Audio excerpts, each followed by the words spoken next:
Chers amis résistants, bonjour et bonne année. Nous sommes aujourd'hui le jeudi 7 janvier 2021. Oui, 7 janvier. 7 janvier, cette date nous dit quelque chose de sinistre pour nous.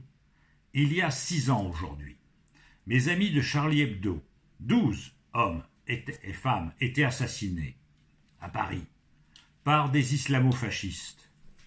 Ne doutons pas aujourd'hui que ces deux assassins sont au paradis en train de s'envoyer en l'air avec 66 vierges. C'est ce qui leur était promis. On peut tout de même s'étonner que des religions arrivent à faire croire à des gens des sornettes, des billevesées aussi énormes que celle-là. Enfin, des martyrs qui tuent au nom de Dieu auraient 66 vierges à leur disposition quand ils sont morts. C'est vrai que d'autres religions nous enseignent que des vierges accouchent ou que des morts ressuscitent et qu'un jour, tous les morts ressusciteront avec leur corps glorieux, c'est-à-dire sans leur cancer du foie ou leur glioblastome, mais tout simplement en pleine force de l'âge. Qu'en feront-ils d'ailleurs quand la Terre serait surpeuplée si tous les morts revenaient? Bref, tout ça pourrait nous amuser. Mais lorsque la religion obscurcit l'esprit des gens, au point de les amener à assassiner d'autres personnes, on ne rit plus. On ne rit plus. D'abord, on peut pleurer la mort de nos amis, et puis s'indigner, et ne pas comprendre comment cet animal orgueilleux qu'est l'homme peut-il croire à des stupidités pareilles, à des histoires, à dormir ou à tenir debout. Parce que finalement, voyez-vous, il y a un point commun entre eux et nous, ou peut-être moi, parce que nous, c'est présomptueux de parler au nom d'autres personnes. Disons qu'entre les religieux et moi, il y a un point commun.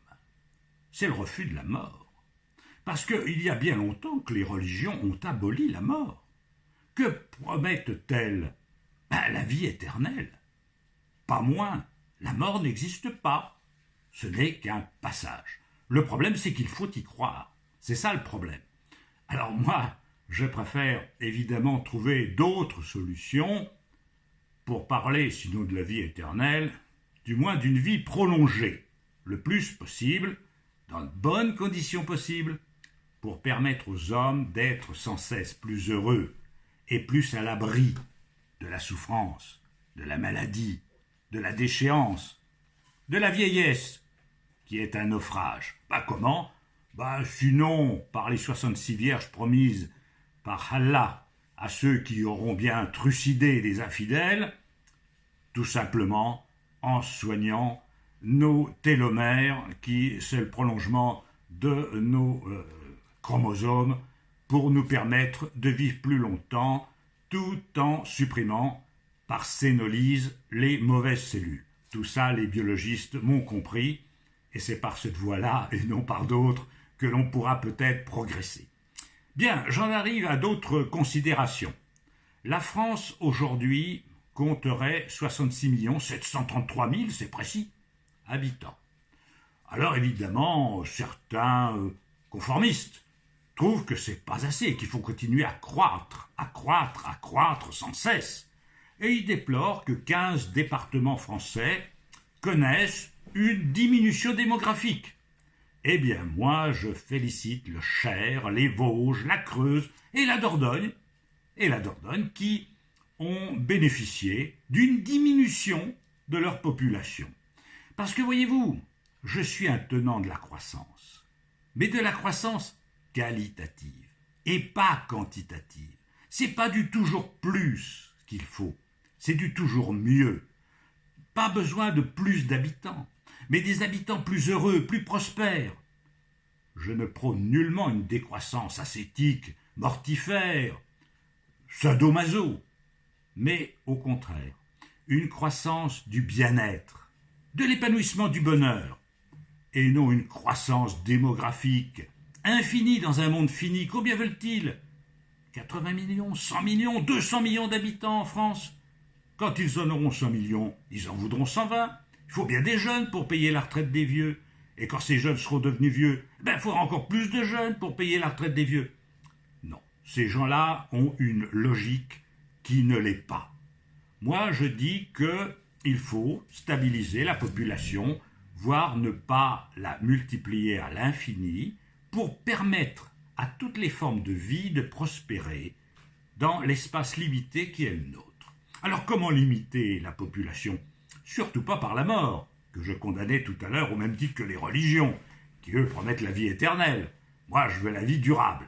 Bon, le droit de vivre, pas le droit de mourir, mais le droit de vivre dans la dignité pour chacun. Bon, eh bien, je préconise tout simplement une limitation de la natalité.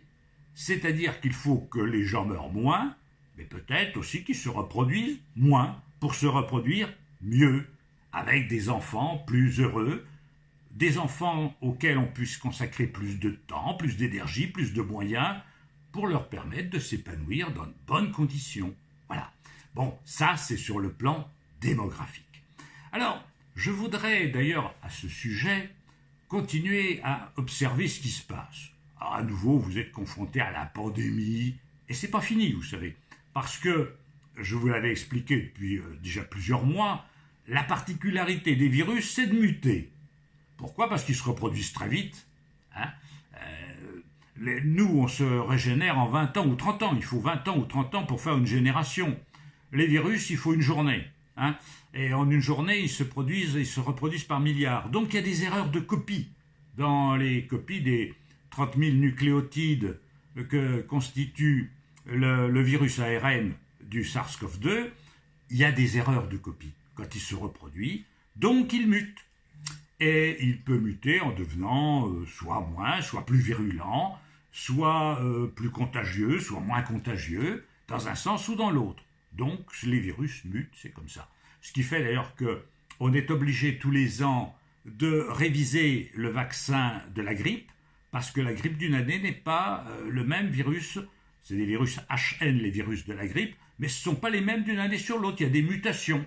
Alors, dans l'hémisphère nord de la planète, on prépare les vaccins en fonction de ce qui se passe dans l'hémisphère sud pendant l'été boréal, notre été à nous, et on prend les virus de la grippe qu'il y a au Brésil, au Chili ou en Australie pour préparer les vaccins que l'on a en Europe. Bon, eh bien, les coronavirus peuvent muter aussi, et donc c'est une interrogation par rapport à ce qui va se passer. Eh bien, ce que je veux dire par là, c'est que comme je vous l'ai expliqué, les pandémies résultent du monde que nous constituons actuellement. Un monde dans lequel on fait disparaître trop d'espèces. Or, le fait qu'il y ait beaucoup d'espèces vivantes sur la planète met une barrière au développement des pathogènes, quels qu'ils soient. Or, l'homme est en train d'appauvrir actuellement la biosphère. Il fait disparaître des espèces végétales, animales. Il perturbe les biocénoses. Il perturbe les milieux naturels, notamment dans les forêts tropicales, où il va chercher la faune, où il déforeste trop rapidement. Résultat, cet appauvrissement biologique favorise le développement des pathogènes. Ce qui est encore aggravé par le fait que l'on transporte les individus et les marchandises partout. Alors, je vais vous prendre un exemple qui n'est pas celui du virus, mais qui est identique. Vous savez qu'à la fin du XIXe siècle, les vignes françaises ont été ravagées par le phylloxéra qu'on avait amené d'Amérique. Actuellement, vous avez une attaque sur les buis, les arbres, les buis. Pourquoi? Parce que en Allemagne, ils ont importé de Chine des buis qui contenaient un insecte, une pyrale du buis, qui s'est développée en Europe, où les essences n'étaient pas préparées à les recevoir. D'où dévastation. Mais ce qui se produit sur le buis se produit sur toutes les essences végétales et se produit sur l'être humain. Le fait qu'actuellement, on parcourt la planète en tous sens, d'une manière vibrionnaire, et que l'on transporte en quelques heures des buis, des poteries qui amènent le frelon asiatique, de Chine encore, Décidément, il y a beaucoup de choses qui viennent de Chine. Espérons que la dictature n'en viendra pas. Bon, mais ces mouvements incessants favorisent le développement des pathogènes. Ça, il faut y réfléchir et il faut instaurer avec la nature une nouvelle relation. Alors, il y a des gens qui prennent des initiatives. Et je voudrais saluer l'initiative d'un scientifique, d'un botaniste, qui s'appelle Francis Halley. Francis Halley est un homme qui a étudié la canopée. La canopée, vous savez, c'est les arbres tropicaux, la flore et la faune qui fréquentent le sommet de ces arbres-là. Parce qu'on connaît ce qu'il y a à la base de la forêt équatoriale, on ne connaissait pas ce qu'il y a au sommet, dans la canopée, c'est au sommet des arbres. Eh bien, il a étudié cela, et ce botaniste prend une initiative, a lancé une association dont je vous parle parce que je la trouve fort intéressante, intelligente et sympathique, qui est destinée à faire une forêt primaire en Europe. Une forêt primaire, c'est quoi? C'est une forêt dans laquelle l'homme n'interviendrait pas, ni pour détruire, ni pour couper, ni pour planter, ni pour chasser, bien sûr. Il laisserait évoluer la nature comme elle doit évoluer. La forêt primaire a malheureusement disparu d'Europe occidentale. On en trouve encore un reliquat en Pologne, à la limite de la Pologne et de la Biélorussie, c'est la forêt de Bielowiska. Et cette forêt, qui fait comme 125 000 hectares, contient des bisons d'Europe, des loups notamment, et malheureusement, elle est menacée. Pourquoi? Parce que la Pologne a basculé dans un gouvernement à la fois religieux et d'extrême droite, conservateur, qui n'a pas, bien sûr, le respect de la nature et qui a entrepris des coupes importantes dans cette forêt primaire, qui est la dernière forêt primaire d'Europe. L'Union européenne s'est inquiétée, la Commission a mis en demeure la Pologne d'arrêter les coupes dans la forêt, mais le gouvernement polonais n'est guère sensible à l'écologie, il n'y a pas que lui d'ailleurs. Bon. Eh bien, Francis Halley voudrait que l'on constitue en Europe occidentale une forêt primaire. Alors vous me direz, mais comment la constituer puisque on les a détruites?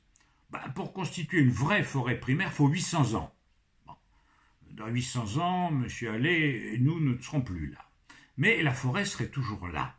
Alors son idée, ce serait évidemment d'obtenir des États la mise en réserve de 70 000 hectares, parce que c'est à peu près ce qu'il faut pour reconstituer un biotope forestier valable. 70 000 hectares, vous voyez, c'est un carré de 26 km de côté, ça permettrait notamment à 2 meutes de loups de vivre, et dans cet espace forestier, on ne ferait ni plantation, ni introduction d'essence quelconque, ni coupe de bois, ni récupération des bois morts, parce qu'il faut respecter les insectes xylophages, notamment, enfin, les équilibres biologiques, reconstituer une nature sauvage. Alors, cette forêt serait-elle sous cloche? Non, non. Les scientifiques pourraient y faire des observations. On pourrait même, d'une manière encadrée, inviter les populations à visiter et à voir ce qu'est la nature, évidemment, en encadrant tout cela, en réglementant l'accès à ces massifs boisés, pas question d'y aller en quad et encore moins avec des fusils, hein. Ça c'est pour les brutes débiles, c'est pas digne d'hommes civilisés. Donc on aborde la forêt, j'allais dire, comme on aborderait une église verte. Ça me fait penser au titre d'un roman de cet excellent et regretté Hervé Bazin, qui était d'ailleurs membre d'une association d'opposition à la chasse, et qui a écrit un petit roman, moins connu que Vipère au point évidemment, qui s'appelle L'Église verte. Eh bien, la forêt c'est une église verte, et on doit l'aborder qu'avec respect, comme on aborde un temple ou un centre sacré. La forêt c'est sacré, c'est le domaine de la vie, de la biodiversité, et on ne rentre pas en forêt comme des agresseurs, comme des brutes débiles. Et il faut respecter la forêt. Donc, moi je pense que cette initiative de Francis Halley et de son association, que vous pourrez trouver sur Internet, si vous tapez forêt primaire Francis Halley, vous trouverez les coordonnées et son projet, qui me paraît être un projet intéressant. Mais 70 000 hectares, ça ne se trouve pas partout. Alors, il a des suggestions, Francis Allais, il propose de faire ça à la limite des Vosges et d'Allemagne, en partie avec l'Allemagne. Les Allemands, d'ailleurs, ont le sens de la forêt. Ce sont des gens qui respectent beaucoup la forêt, beaucoup mieux que les Latins, il faut dire ce qui est. Ou alors, sur la frontière franco-espagnole, au niveau des Pyrénées, essayer de trouver 70 000 hectares pour en refaire à terme, dans 800 ans, une forêt primaire. Mais il faut commencer maintenant, vous voyez, parce que 800 ans, c'est long, donc il faut qu'on commence tout de suite. Voilà. Alors, bon, protéger la biodiversité, c'est pas d'actualité en France. Le gouvernement français, qui est un gouvernement totalement incohérent dans tout ce qu'il fait, vient d'adopter une réglementation qui crée un brouillard autour des notions d'espèces protégées. Vous savez que la France, c'est le pays de la complexité, on pose des règles vertueuses pour dire qu'on protège la nature, puis on y déroge, puis quand on n'y déroge pas, il y a la tolérance, hein, le laisser-faire. Bon, là, on avait une réglementation complexe. La faune sauvage, et la flore d'ailleurs, est classée ou sont classées en 3 catégories. Les espèces protégées, interdit de les détruire, de les transporter, de les vendre, de les naturaliser, etc. Les espèces dites gibier, que les tueurs agréés peuvent tirer, et les espèces à problème, voilà, ce qu'on n'aime pas.